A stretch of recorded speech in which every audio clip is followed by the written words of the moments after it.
ಕರ್ನಾಟಕ ರಾಜಕೀಯದಲ್ಲಿ ಮೇ 15ರ ನಂತರ ಅಧಿಕಾರ ಹಸ್ತಾಂತರ ಆಗಬಹುದು ಅಂತ ಹೇಳಲಾಗ್ತಿರುವಾಗ ಕಾಂಗ್ರೆಸ್ ಅಧ್ಯಕ್ಷ ಮಲ್ಲಿಕಾರ್ಜುನ್ ಖರ್ಗೆ ಹೇಳಿಕೆ ಮಹತ್ವ ಪಡೆದಿದೆ. ಸಿಎಂ ಬದಲಾವಣೆ ಕುರಿತು ಇನ್ನೂ ತೀರ್ಮಾನವಾಗಿಲ್ಲ ಅಂತ ಖರ್ಗೆ ಹೇಳಿದ್ದಾರೆ. ಅಧಿಕಾರ ಹಸ್ತಾಂತರ ವಿಷಯದಲ್ಲಿ ಹೈಕಮಾಂಡ್ ಹೂ ಅನ್ನದೆ ಸಾಧ್ಯವಾದಷ್ಟು ಮೌನವನ್ನೇ ಕಾಯ್ದುಕೊಂಡು ಬಂದಿರುವಾಗ ಖರ್ಗೆಯವರ ಈ ಹೇಳಿಕೆ ಸಂಚಲನ ಮೂಡಿಸಿದೆ. ಸಿಎಂ ಬದಲಾವಣೆ ಕುರಿತು ಚರ್ಚೆಗೆ ದಿನಾಂಕ ನಿಗದಿಯಾಗಿಲ್ಲ, ಸಮಯ ನಿಗದಿಯಾದ ಬಳಿಕ ಏನ್ ತೀರ್ಮಾನವನ್ನ ತೆಗೆದುಕೊಳ್ಳಬೇಕೋ ತೆಗೆದುಕೊಳ್ಳಲಾಗತ್ತೆ ಅಂತ ಹೇಳಿದ್ದಾರೆ. ಇದೇ ವೇಳೆ ಅವರು ಸಿಎಂ ಬದಲಾವಣೆ ಆಗೋದೇ ಇಲ್ಲ ಅಂತೇನು ಖಚಿತವಾಗಿಯೂ ಹೇಳದೆ ನಿಗೂಢತೆಯನ್ನ ಉಳಿಸಿದ್ದಾರೆ. ಮಾತ್ರವಲ್ಲದೆ ತಾವು ಸಿಎಂ ಆಗೋದ್ರ ಬಗೆಗಿನ ಸುದ್ದಿಗಳಿಗೂ ಪ್ರತಿಕ್ರಿಯಿಸಿದ್ದಾರೆ. ಆದರೆ ಉತ್ತಮ ಅಂತ ನೀವು ಹೇಳ್ತೀರಿ, ಅವರು ಹೇಳ್ತಾರೆ, ಮೇಲಿನವರು ಹೇಳ್ತಾರೆ. ಬಟ್ ನಮ್ಮೆಲ್ಲರ ಹಣೆಬಾರ ಅನ್ನೋಕ್ಕಿಂತಲೂ ನಮ್ಮ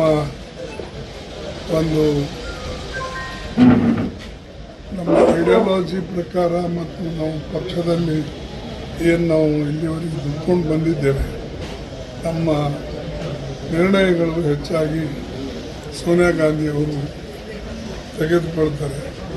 ಬಟ್ ಈಗ ಪ್ರಶ್ನೆನೇ ಉದ್ಭವಿಸೋದಿಲ್ಲ. ಈಗಾಗಲೇ ಇಲ್ಲಿ ಚೀಫ್ ಮಿನಿಸ್ಟರ್ ಇದ್ದಾರೆ. ಬದಲಾವಣೆ ಆಗತಕ್ಕಂಥ ಮಾರ್ಗದಲ್ಲಿ ಏನಾರ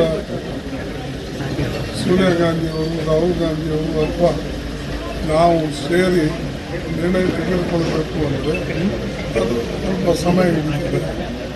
ಸಿಎಂ ಬದಲಾವಣೆ ವಿಚಾರ ಸದ್ಯ ಹೈಕಮಾಂಡ್ ಮುಂದೆ ಇಲ್ಲ. ಗೊಂದಲವನ್ನ ಆದಷ್ಟು ಬೇಗ ಪರಿಹರಿಸುತ್ತೇವೆ. ನಾನು ರಾಜ್ಯದ ಸಿಎಂ ಆದ್ರೆ ಉತ್ತಮ ಎನ್ನುವ ಮಾತನ್ನ ನಮ್ಮ ಹೈಕಮಾಂಡ್ ಕೂಡ ಹೇಳಿದೆ ಅಂತ ಹೇಳಿದ್ದಾರೆ. ಆದ್ರೆ ಇದನ್ನ ಹಣೆಬರಹ ಅನ್ನೋದಕ್ಕಿಂತ ನಮ್ಮ ಸಿದ್ಧಾಂತದ ಪ್ರಕಾರ ಸೋನಿಯಾ ಗಾಂಧಿ ಅವರು ಈ ಬಗ್ಗೆ ಸೂಕ್ತ ನಿರ್ಧಾರವನ್ನ ತೆಗೆದುಕೊಳ್ಳಲಿದ್ದಾರೆ ಅಂತ ಖರ್ಗೆ ಹೇಳಿರೋದು ಮತ್ತೊಂದು ಸಾಧ್ಯತೆಯ ಬಗೆಗಿನ ಸೂಚನೆಯಂತಿದೆ. ಇದನ್ನ ಸಿದ್ದರಾಮಯ್ಯ ಪುತ್ರ ಯತೀಂದ್ರ ಮಾತ್ರವಲ್ಲದೆ ಸಿದ್ದರಾಮಯ್ಯ ಆಪ್ತ ಬಣದಲ್ಲಿದ್ದಾರೆ ಎನ್ನಲಾಗುವ ಗೃಹ ಸಚಿವ ಡಾಕ್ಟರ್ ಜಿ ಪರಮೇಶ್ವರ್ ಸೇರಿದಂತೆ ಹಲವರು ಸ್ವಾಗತಿಸಿದ್ದಾರೆ. ಖರ್ಗೆ ಅವರು ಮುಖ್ಯಮಂತ್ರಿ ಆದ್ರೆ ಅವರ 50 ವರ್ಷಗಳ ಸಾಧನೆಗೂ ಅರ್ಥ ಬರುತ್ತೆ. ಅವರು ಮುಖ್ಯಮಂತ್ರಿ ಆಗ್ಲಿ ಅನ್ನೋದು ನಮ್ಮ ಆಸೆನೂ ಆಗಿದೆ ಅಂತ ಪರಮೇಶ್ವರ್ ಹೇಳಿದ್ದಾರೆ. ಒಂದು ಭಾವನೆ ಏನಿದೆ ನಮಗೆ ಅಂದರೆ, ಮಲ್ಲಿಕಾರ್ಜುನ ಖರ್ಗೆ ಅವರ ಜೊತೆಯಲ್ಲಿದ್ದಂಥವರು, ಅವರು ಗುಂಡೂರಾಯರು ಇರ್ಬೋದು, ವೀರಪ್ಪ ಮೊಯ್ಲಿ ಅವರು ಇರ್ಬೋದು, ಧರ್ಮಸಿಂಗ್ ಇರ್ಬೋದು, ಬಂಗಾರಪ್ಪನವ್ರು ಇರ್ಬೋದು, ಇವರೆಲ್ಲರೂ ಅವರ ಸಮಕಾಲೀನರು.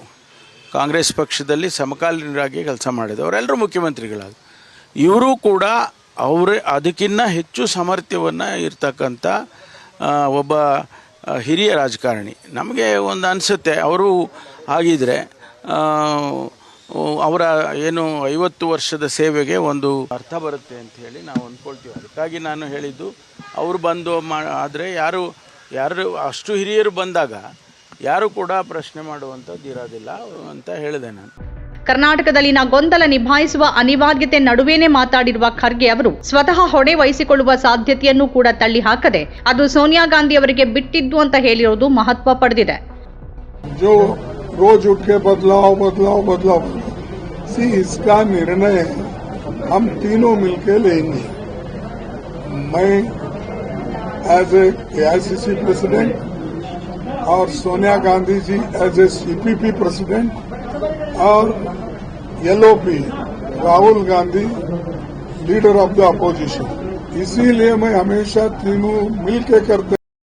ಇದರ ಹೊರತಾಗಿಯೂ ಸೋನಿಯಾ ಗಾಂಧಿ ಮತ್ತು ರಾಹುಲ್ ಗಾಂಧಿ ಅವರೊಂದಿಗೆ ಚರ್ಚಿಸಿದ ನಂತರ ಸಾಧ್ಯವಾದಷ್ಟು ಬೇಗ ನಿರ್ಧಾರವನ್ನು ತೆಗೆದುಕೊಳ್ಳಲಾಗುತ್ತೆ ಅಂತ ಖರ್ಗೆ ಸುಳಿವು ನೀಡಿದ್ದಾರೆ. ಇದರೊಂದಿಗೆ ನಾಳೆ ನಿಜವಾಗಿಯೂ ಏನಾಗಲಿದೆ ಅನ್ನೋದರ ಬಗ್ಗೆ ಅವರು ಸಸ್ಪೆನ್ಸ್ ಉಳಿಸಿದ್ದಾರೆ. ಗೃಹ ಸಚಿವ ಡಾಕ್ಟರ್ ಜಿ ಪರಮೇಶ್ವರ್ ಅವರು DK ಶಿವಕುಮಾರ್ ಮುಖ್ಯಮಂತ್ರಿ ಆಗೋದನ್ನ ವಿರೋಧಿಸುತ್ತಿದ್ದಾರೆ ಅನ್ನೋದು ಸ್ಪಷ್ಟ ಇದೆ.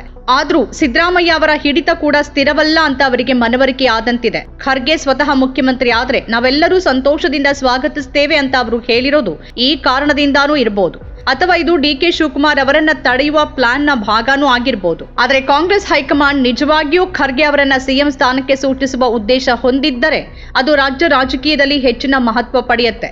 ಸದ್ಯಕ್ಕಂತೂ ಖರ್ಗೆ ಅವರು ಸೋನಿಯಾ ಗಾಂಧಿ ಏನನ್ನ ನಿರ್ಧರಿಸ್ತಾರೋ ಅದು ನಡೆಯುತ್ತೆ ಅಂತ ಹೇಳಿದ್ದಾರೆ. ಕರ್ನಾಟಕದ ವಿಷಯದಲ್ಲಿ ಹೆಚ್ಚಿನ ಬಾರಿ ನಿರ್ಧಾರವನ್ನ ತೆಗೆದುಕೊಂಡವರು ಸೋನಿಯಾ ಅವರೇ ಆಗಿದ್ದಾರೆ. 2023ರಲ್ಲಿ DK ಶಿವಕುಮಾರ್ ಸಿಎಂ ಹುದ್ದೆಗಾಗಿ ಪಟ್ಟು ಹಿಡಿದಿದ್ದಾಗಲೂ ಅವರನ್ನ ಸೋನಿಯಾ ಗಾಂಧಿ ಅವರೇ ಸಮಾಧಾನ ಪಡಿಸಿದ್ರು ಅಂತ ಹೇಳಲಾಗುತ್ತೆ. ಸೋನಿಯಾ ಗಾಂಧಿ ಅವರ ಹಸ್ತಕ್ಷೇಪ ಮತ್ತು ವೈಯಕ್ತಿಕ ಭರವಸೆ DK ಶಿವಕುಮಾರ್ ಅವರು ಆಗ DCM ಹುದ್ದೆ ಒಪ್ಪಿಕೊಳ್ಳುವಂತೆ ಮಾಡಿತ್ತು ಎನ್ನಲಾಗುತ್ತೆ.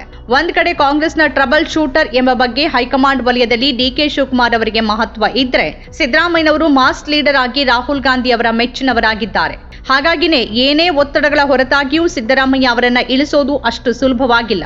ಈ ನಡುವೆ ಸ್ವತಃ ದಲಿತ ನಾಯಕರಾದ ಜಿ ಪರಮೇಶ್ವರ್ ಅವರ ಹೇಳಿಕೆ ರಾಜ್ಯ ರಾಜಕೀಯದಲ್ಲಿ ಗದ್ದಲ ಎಬ್ಬಿಸ್ತಾನೇ ಇದೆ. ದಲಿತ ಸಿಎಂ ವಿಚಾರ ಮತ್ತೊಮ್ಮೆ ಮುನ್ನೆಲೆಗೆ ಬಂದಿರುವಾಗ ಮತ್ತು ಸಿದ್ದರಾಮಯ್ಯ ಬಣದ ಕಡೆಯಿಂದ ಪರಮೇಶ್ವರ್ ಹೆಸರು ಪ್ರಸ್ತಾಪವಾಗಿದೆ ಅಂತ ಹೇಳಲಾಗ್ತಿರುವ ಹೊತ್ತಲ್ಲಿ ಅವರು ಖರ್ಗೆ ಹೆಸರನ್ನ ಮುಖ್ಯಮಂತ್ರಿ ಹುದ್ದೆಗೆ ಬೆಂಬಲಿಸುವ ಮೂಲಕ ಗಮನ ಸೆಳೆದಿದ್ದಾರೆ. ಈ ನಡುವೆ ಬೆಂಬಲಿಗರು 5 ವರ್ಷವೂ ಸಿದ್ದರಾಮಯ್ಯನವರೇ ಸಿಎಂ ಆಗಿರ್ತಾರೆ ಅಂತ ಹೇಳ್ತಾ ಇದ್ರು ಸ್ವತಃ ಸಿದ್ದರಾಮಯ್ಯ ಅನಿಶ್ಚಿತ ಪರಿಸ್ಥಿತಿಯನ್ನ ಎದುರಿಸ್ತಾ ಇರುವಂತೆ ಕಾಣ್ತಾ ಇದೆ. ಹೈಕಮಾಂಡ್ ಏನ್ ನಿರ್ಧಾರ ಮಾಡಬಹುದು ಅನ್ನೋದ್ರ ಬಗ್ಗೆ ಅವರಿಗೆ ಖಚಿತತೆ ಇದ್ದಂತಿಲ್ಲ. ಹೈಕಮಾಂಡ್ ತೀರ್ಮಾನಕ್ಕೆ ಬದ್ಧ ಅಂತಾನೆ ಬಂದಿರುವ ಅವರು ನಾಯಕತ್ವ ಬದಲಾವಣೆ ಮಾತು ಕೇವಲ ಮಾಧ್ಯಮಗಳ ಊಹಾಪೋಹ ಅಂತ ಪದೇ ಪದೇ ಹೇಳಿದ್ದಾರೆ. ಎಲ್ಲವೂ ಮೇ 4ರ ಪಂಚರಾಜ್ಯ ಚುನಾವಣೆ ಫಲಿತಾಂಶದ ನಂತರ ಹೊಸ ತಿರುವು ಪಡಿಬಹುದು. ಕಾಂಗ್ರೆಸ್ ಆ ಫಲಿತಾಂಶಕ್ಕಾಗಿ ಕಾದಿದ್ದು ನಾಯಕತ್ವ ಬದಲಾವಣೆಯ ಧೈರ್ಯ ಮಾಡಬೇಕಾ ಬೇಡವಾ ಅನ್ನೋದು ಆ ನಂತರ ತೀರ್ಮಾನ ಆಗಬಹುದು. ನಮ್ಮ ಕಾರ್ಯಕ್ರಮಗಳನ್ನು ನೀವು ನೋಡ್ತಾ ಇದ್ರೆ ನಮ್ಮ ಚಾನೆಲ್ ಅನ್ನ ಸಬ್ಸ್ಕ್ರೈಬ್ ಮಾಡಿ, ಪಕ್ಕದ ಬೆಲ್ ಐಕಾನ್ ಒತ್ತಿ ನಮ್ಮನ್ನ ಬೆಂಬಲಿಸಿ. ಹಾಗೆ ನಮ್ಮ ಕಾರ್ಯಕ್ರಮಗಳನ್ನ ಲೈಕ್ ಮಾಡಿ, ಕಮೆಂಟ್ ಮಾಡಿ, ಅದನ್ನ ಬೇರೆಯವರಿಗೂ ವಾಟ್ಸ್ಆಪ್ ಮೂಲಕ ಶೇರ್ ಮಾಡಿ. ನೀವು ಹೀಗೆ ಮಾಡಿದಾಗ ನಮ್ಮ ಚಾನೆಲ್ ಇನ್ನಷ್ಟು ಮತ್ತಷ್ಟು ಜನರಿಗೆ ತಲುಪಲು ನೀವು ನಮ್ಮೊಂದಿಗೆ ಸಹಕರಿಸಿದ ಹಾಗಾಗುತ್ತೆ. ಇದು ನೀವು ಯಾವುದೇ ಖರ್ಚಿಲ್ಲದೆ ಕೆಲವೇ ಸೆಕೆಂಡುಗಳಲ್ಲಿ ನೀಡಬಹುದಾದ ಸಹಕಾರ. ಧನ್ಯವಾದಗಳು.